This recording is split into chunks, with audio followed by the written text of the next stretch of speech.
والصلاة والسلام على رسول الله وبعد. dhalinyarada iyo odayaasha bulshada qeybaheeda kala gedisan salaadiinta waxaan ku salaamayaa salaanta islaamka. Assalaamu alaykum warahmatullahi wabarakatuh. Bacda salaan wixii aan dhihi rabnay suldaanka sheegay muhiimadda aan isugu nimid oo aan rabnay inaan ka hadalno dadkan waa dadka deganay degmada Howlwadaag gaar ahaan waaxda sayidka iyo waaxda Axmed Gurey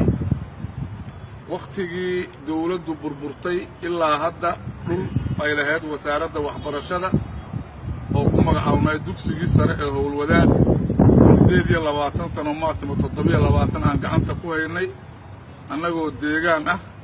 oo aan ciduna dhisan oon ciduna damaacin ciduna nolol ka raadin marar badan way jirtay oo la isku daydayay inay shakhsiyaad qaataan laakiin laga difaacay ayaa waxaa hadda soo baxay in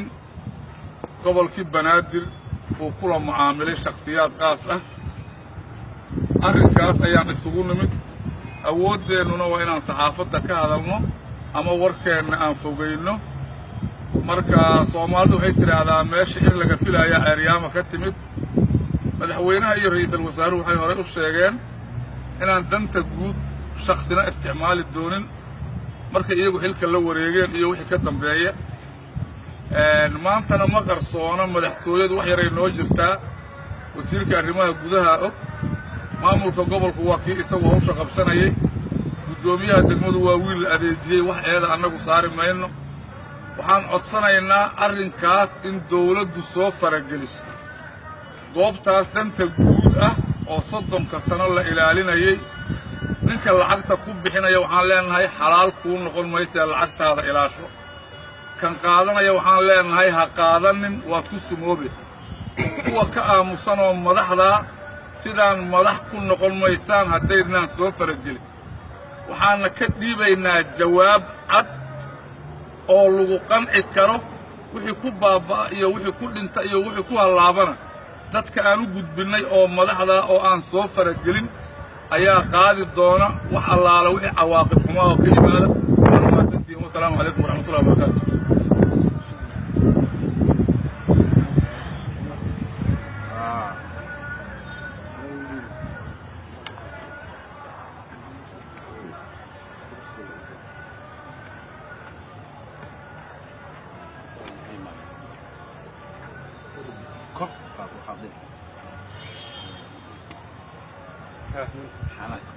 بسم الله الرحمن الرحيم.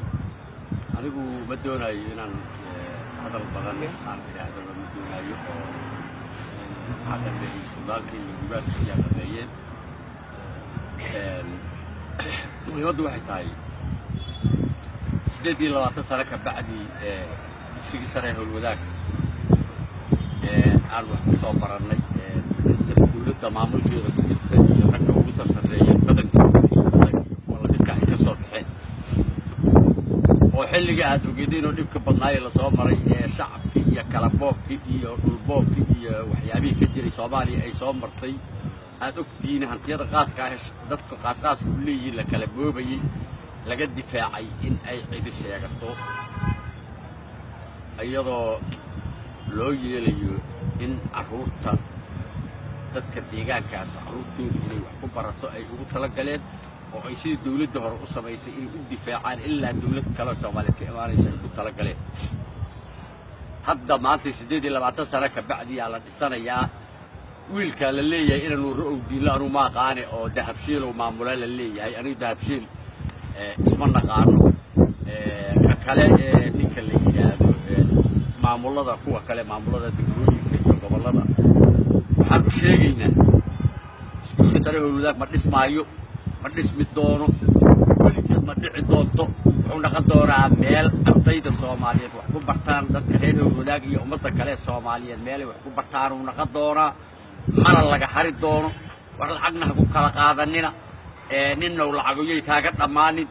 28 sano suuq iyo jiib iyo waxa ogeed la isku ridaayay ta wax walba lagu riday oo ururadii gararka kuwa dheer oo garar soo deestay yimideen oo maaragtay dadka habeenkii miraa yimaadeen abanaanka lagu dhigay والله بالله تالله لو صعد ونسم دورين شخصنا حلال ونقد دورين وأنا سويت تاجناهي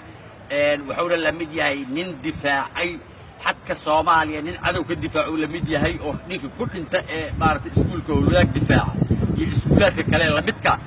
nin xadka ku dhintay isagoo ka difaacaya dalka cadow la mid yahay waayo waa baabi mustaqbalkii carruurteena waxa laga shaqeynayay mana doonayno carruurtaan dhalnaya taagan kuwiina dhalaya nala dhashaa taagan kuwii Soomaaliyeed oo afarta koore dalka ku dhashaya meeshaas ka tirsan iyagana wax ku bartaan la doonayaan ma suuroobayso nin now lacag isaga bixinin yariisoo gudoomiye kuwa ahaanayo inuu bixiyo wiil degmada jooga gudoomiye kuwa ahaanayo in la yiraahdo ilaaliyo waardiyay ciidanka booliisku kuwa ahaanayaan inay waardiyayaan hadii qarankooda dhacayo ama ay dadku u weeraraan ma ku ahaanaya ma yeelayno waxa 28 sano ka rooneedaan leenahay hadii waqtigan arrimaha dib loo galo yaan dib loo gelin mar u dul qaadanayno hadalkayguna waa kooban yahay ninna uu lacag isaga bixinin booliisku ha difaacino ha ilaalin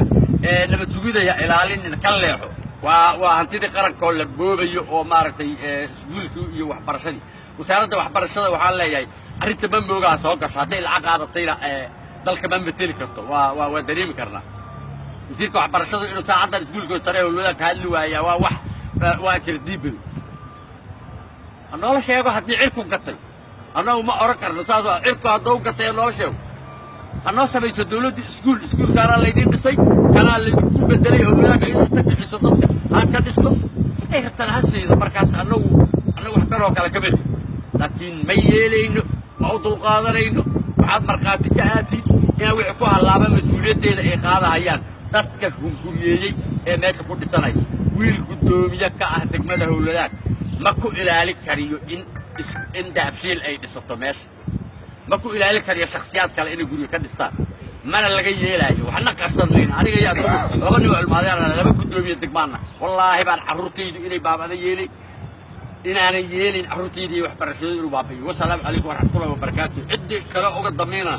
oo maaragtay u soo dirtayna hadda u tago anigana waa aniga joogaa isu keeno haddii uu igu qanci karo in iskuulka howladaag la dhiso 28 sano aan ka ilaalinayna cid walba waa maasanta bismillahi rahmaani rahiim warka la dhigay maayo magacayga hadaata ilmaha hadalku ma jira leeyahay magacayga waa Xamdan Xasan Axmed Fadiye ayaan ahay warkayga waxaan rabaa haddii ilaahay kuurayo qofkii dood ka qabta taleefankayga maaragtay waa soo raadin kartaa saxaafaddana waa siinaa warkaas qofkii dood ka qabta waa ila soo xiriiri kartaa diyaaraan u ahay aad iyo aad umahadsantihiin asalaamu calaykum magacyadeen ma annagana ku darsada koley dadka wadamada soo dhaqanin waa laygu weydiin karaa waa u baahanaysa gabo